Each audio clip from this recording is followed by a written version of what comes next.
अस्सलाम वालेकुम नाज़रीन। नाज़रीन, विरासत से कबल जो है ना वो तक़सीम का तरीक़ाकार डिस्कस करना है हमने। अभी थोड़ी देर पहले मैंने एक वीडियो अपलोड की थी तक़सीम के बारे में कि प्रॉपर्टी जो है ज़रई भी और सकनी भी जो है ना उसको तक़सीम कैसे करवाना है। तो मुझे ना काफ़ी ज़्यादा मैसेजेस आए हैं कि जो नया कानून आया है विरासत से कबल, विरासत के इंतकाल करवाने से कबल जो है ना वो तक़सीम करवाएंगे तो विरासत का इंतकाल होगा, उसके बारे में बताएं। तो इंडिविजुअल जवाब देने के बजाय मैंने सोचा कि चले मैं एक इसके ऊपर भी जो है ना एक वीडियो अपलोड कर देता हूँ ताकि आप लोगों को आसानी हो। तो ये 31 दिसंबर 2025 को एक बोर्ड ऑफ रेवेन्यू पंजाब ने एक नोटिफिकेशन जारी किया कि म्यूटेशन जो है ना, इंतकाल जो है वो विदाउट रजिस्टर्ड डीड, कोई भी रजिस्टर्ड डीड यानी कि सेल डीड है, परचेज डीड है, हिब्बा है, कुछ भी है, गिफ्ट डीड है, उसके बगैर म्यूटेशन का इंतकाल नहीं होगा। और इसमें जो है ना ये विरासत को जो है ना वो अलहदा रखा गया कि विरासत का इंतकाल जो है ना वो इसमें शामिल नहीं है। लेकिन लोकल लेवल पे डिस्ट्रिक्ट्स में डिप्टी कमिश्नर्स ने इस चीज़ को, जो मुश्तरका खाते हैं उनको ख़त्म करने के लिए और जो लड़ाई झगड़े ज़्यादा और ख़ास तौर पे जो विरासत की प्रॉपर तकसीम के लिए ये अपने अहकामात नाफज करने शुरू कर दिए कि विरासत का इंतकाल जो है ना वो तकसीम के बगैर नहीं होगा।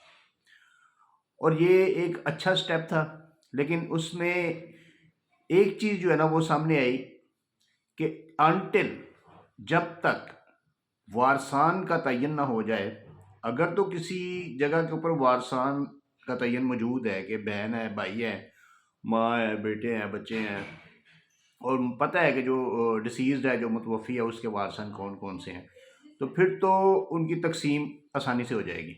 लेकिन अगर किसी जगह पे वारसान का तयन नहीं हो सका, क्योंकि ये उस सूरत में होता है कि जब एक डिसीज़ जो मुतवफ़ी है उसकी सिर्फ एक ही बेटी है, तो आधा तो उसको मिलेगा, तो बाकी आधा जो सुन्नी फ़िक़्ह के मुताबिक बाकी आधा जो है ना वो भाइयों को या आगे फिर भतीजों को जाएगा। तो जो इस तरीके से फिर वो डिस्प्यूट्स आ जाते हैं। फिर वो उसकी वरासत पहले कोर्ट से डिक्लेयर होगी और उसके बाद फिर उसकी तकसीम होगी, फिर उसका इंतकाल होगा। तो ये एक तरीका बड़ा ज़बरदस्त है। लेकिन अगर एक जेन्युइन केस है कि यानी कि जो वारसान है उनका पता है, उनके तादाद का पता है और उनका पता है कि इनके कितने कितने हिस्से बनते हैं, तो पेलरा ने जो है ना वो ask for partition .pulse.gov.pk, pulse.gov.pk, ये इस तरह की वेबसाइट है, आप गूगल पे सर्च भी कर सकते हैं।